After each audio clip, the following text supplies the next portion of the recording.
Julia Vignali, l'onde de choc d'une vérité longtemps tue. C'est une révélation qui a déchiré le voile d'une image soigneusement construite, ébranlé les certitudes et électrisé l'opinion publique. À 49 ans, Julia Vignali, l'animatrice bien-aimée du paysage audiovisuel français, a brisé le silence dans un aveu bouleversant. « Je suis homosexuel ». Une phrase simple mais qui, dans la bouche d'une figure publique aux millions de téléspectateurs, résonne comme un tremblement de terre médiatique. Mais derrière cette déclaration choc se cache une trajectoire intime, faite de silences pesants, de choix douloureux et d'un amour longtemps dissimulé. Julia ne s'est pas contentée d'assumer une orientation sexuelle. Elle a levé le voile sur un chapitre secret de sa vie. Une relation amoureuse avec une femme, douce et profonde, vécue dans l'ombre pendant plusieurs années. Une histoire d'amour tenue à l'écart des projecteurs, non par honte mais par peur. Peur du jugement, peur des conséquences, peur surtout de devoir renier ce qu'elle avait construit dans le regard des autres. La fracture d'un mariage et d'une identité. Pour comprendre la portée de cette révélation, il faut revenir en arrière, à une époque où Julia Vignali incarnait l'image parfaite de la femme accomplie. Présentatrice charismatique, épouse modèle, mère attentive. Sa relation avec Kad Merad, comédien populaire, avait tout du couple de rêve. Ensemble, ils formaient un tandem glamour, complice, souvent mis en avant dans les médias. Pourtant, à mesure que les années passaient, une tension invisible semblait s'installer dans le récit médiatique. Les apparitions communes se faisaient plus rares, les silences plus éloquents.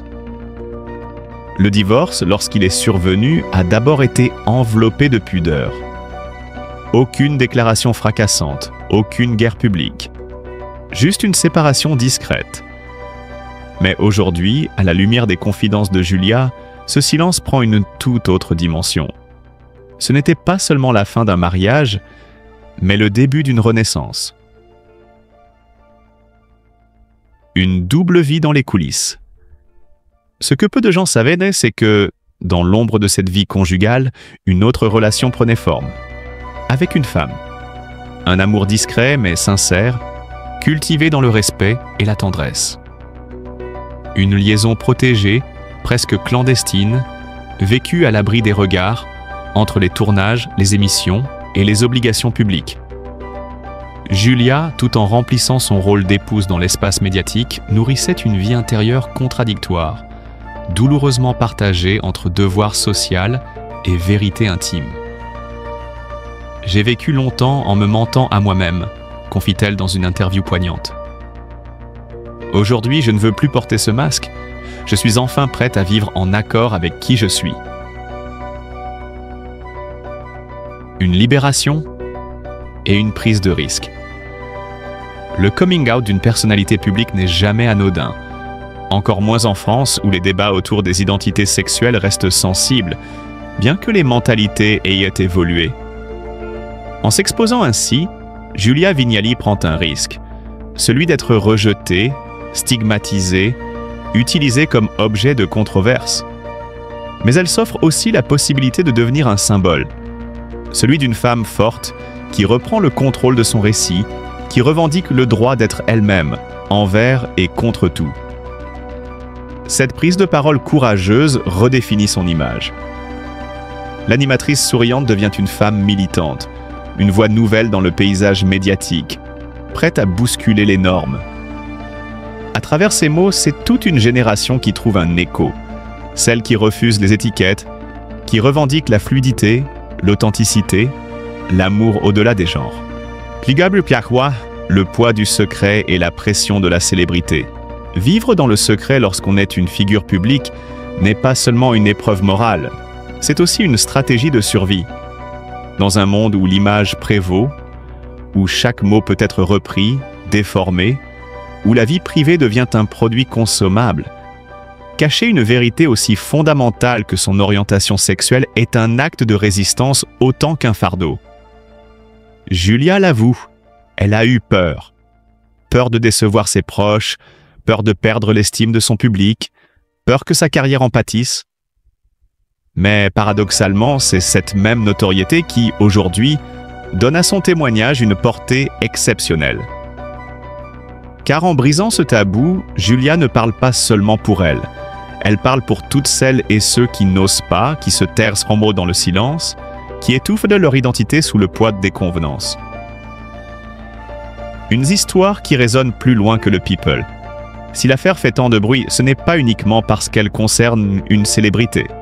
C'est parce qu'elle touche une corde sensible, la quête de soi, le droit à la vérité, l'exigence de liberté intérieure. L'histoire de Julia Vignali dépasse le cadre de la rubrique People. Elle devient une affaire sociétale. Elle interroge la manière dont nous construisons nos identités, nos couples, nos apparences. Ce coming out, c'est aussi un miroir tendu à la société. Un rappel brutal que derrière les sourires télévisés, il y a des êtres complexes, tiraillés, courageux. Julia Vignali n'est pas une icône sans faille. Elle est une femme de son temps qui a fait le choix de la vérité au prix du confort, de la lumière au prix de l'ombre. Aujourd'hui, à 49 ans, elle dit se sentir enfin vivante. « C'est maintenant que ma vraie vie commence », affirme-t-elle. Elle apparaît plus libre, plus sereine, dans ses gestes, dans ses mots, dans sa façon d'aborder son métier. Ce changement n'est pas qu'intime, il est aussi professionnel. Ses prises de parole inspirent, ses audiences grimpent, sa crédibilité se transforme. Elle n'est plus seulement animatrice, elle devient une voix, et peut-être demain, un modèle. Car en se montrant vulnérable, Julia Vignali a touché une vérité universelle, celle du besoin d'être aimé pour ce que l'on est, pas pour ce que l'on incarne. Et en cela, son histoire, aussi personnelle soit-elle, devient un acte profondément politique. La vérité amère.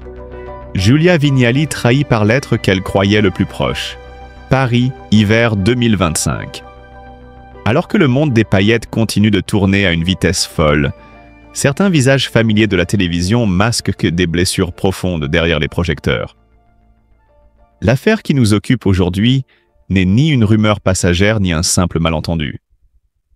C'est une véritable déflagration intime, un tremblement de terre émotionnel qui a secoué l'une des figures les plus appréciées du paysage audiovisuel français. Julia Vignali. Connue pour son sourire lumineux et sa capacité à instaurer un climat de confiance sur les plateaux, Julia n'a jamais laissé entrevoir la tempête qui grondait dans sa vie personnelle. Pourtant, sous cette apparente sérénité, se cachait une douleur longtemps enfouie, celle d'une trahison à la fois inattendue et dévastatrice. Ce n'est pas un inconnu, ni même un collègue de passage qui a brisé la confiance de l'animatrice, mais bien une personne appartenant à son cercle le plus intime. Et c'est précisément là que le drame prend une tournure vertigineuse. Les faits, bien que récemment révélés, remontent à plusieurs mois. À cette époque, Julia traverse une période de remise en question. Elle ressent un malaise diffus dans sa relation conjugale, mais n'en comprend pas encore les raisons. Les absences répétées, les silences plus lourds qu'à l'accoutumée, les regards fuyants. Tous ces indices, elle les balaye d'un revers de la main, préférant croire à la fatigue ou aux pressions du métier. Jusqu'au jour où la vérité, crue et brutale, lui saute aux yeux.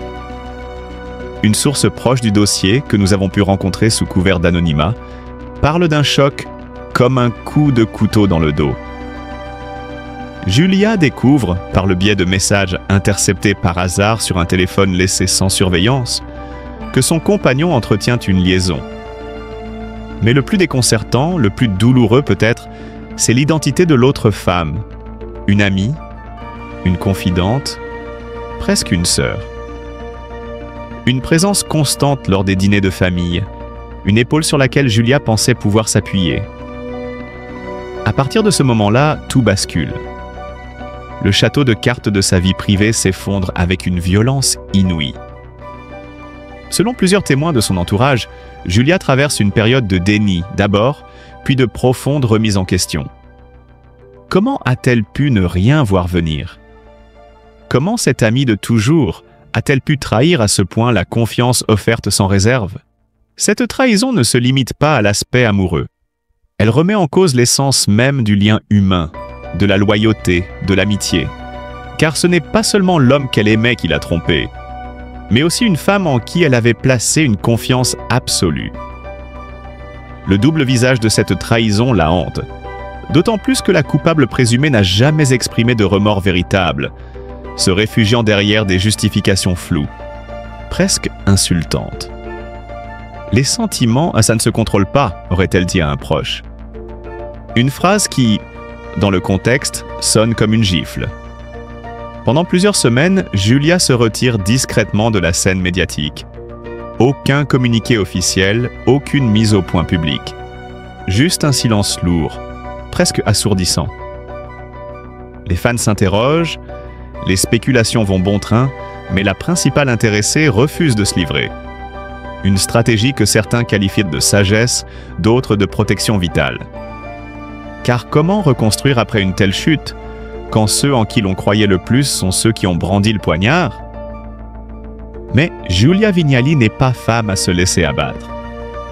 Lentement, méthodiquement, elle reconstruit les fondations d'une vie nouvelle. Entourée de quelques amis fidèles, les vrais cette fois, elle entame un travail sur elle-même, épaulée par un psychologue spécialisé dans les traumatismes de trahison intime. Ce chemin de résilience n'est pas linéaire. Il est parsemé de doutes, de nuits blanches, de souvenirs qui blessent encore à vif. Pourtant, quelque chose en elle se redresse, se raffermit. Lors d'un entretien confidentiel accordé à un média féminin, Julia a finalement accepté de briser le silence. Sans nommer directement les protagonistes, elle évoque avec pudeur cette douleur d'avoir été trahie par la personne la moins soupçonnable. Elle parle aussi de la nécessité de ne plus vivre pour les apparences, de se recentrer sur l'essentiel, son fils, sa santé mentale, sa paix intérieure. On croit connaître les gens, et puis un jour tout s'effondre. Mais parfois, il faut que tout s'effondre pour que quelque chose de vrai puisse naître. Ces mots résonnent avec force, et pour beaucoup, ils sonnent comme un message d'espoir. Car dans cette époque de faux semblants et de manipulation constante sur les réseaux, la sincérité de Julia fait figure d'exception. Elle n'a pas joué la carte du scandale médiatique. Elle n'a pas humilié publiquement ses traîtres. Elle a choisi le silence puis la dignité. Aujourd'hui, Julia revient progressivement sur le devant de la scène, plus forte, plus lucide. Si son regard semble avoir perdu un peu de son insouciance d'autrefois, il a gagné en intensité, en profondeur. Elle incarne cette femme moderne qui refuse de se laisser définir par les blessures que d'autres lui ont infligées. Une survivante, certes, mais surtout une femme debout, déterminée à écrire elle-même les prochains chapitres de son histoire. Double vie, double peine. La vérité glaçante que Giulia Vignali n'a jamais voulu découvrir. Derrière chaque sourire capturé par les caméras, chaque apparition radieuse sur les plateaux de télévision, il y a parfois une douleur muette, une fissure soigneusement dissimulée derrière le vernis de la perfection. Giulia Vignali, animatrice adulée, femme rayonnante et personnalité publique au parcours sans faute, vient de briser ce silence avec une confession bouleversante. Et ce qu'elle a révélé a fait l'effet d'une déflagration dans les coulisses du monde médiatique. Une histoire d'amour devenue une mise en scène. Longtemps, elle a incarné l'image d'un couple solide, équilibré, un amour qui semblait protégé des tempêtes. Pourtant, derrière la façade rassurante de leur quotidien conjugal, une vérité insupportable se tissait dans l'ombre. Julia pensait vivre une histoire d'amour sereine. Mais la réalité, elle, s'apparentait davantage à un scénario de trahison méthodique. C'est avec des mots choisis mais le cœur lourd qu'elle a raconté ce qu'elle qualifie elle-même de trahison sophistiquée.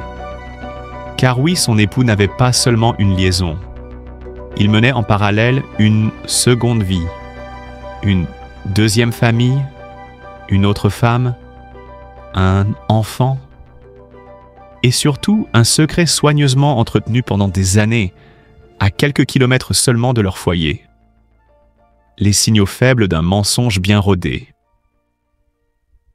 Il y avait bien des signes, admet-elle aujourd'hui, mais comme tant de femmes amoureuses, elle avait préféré leur trouver des explications rationnelles.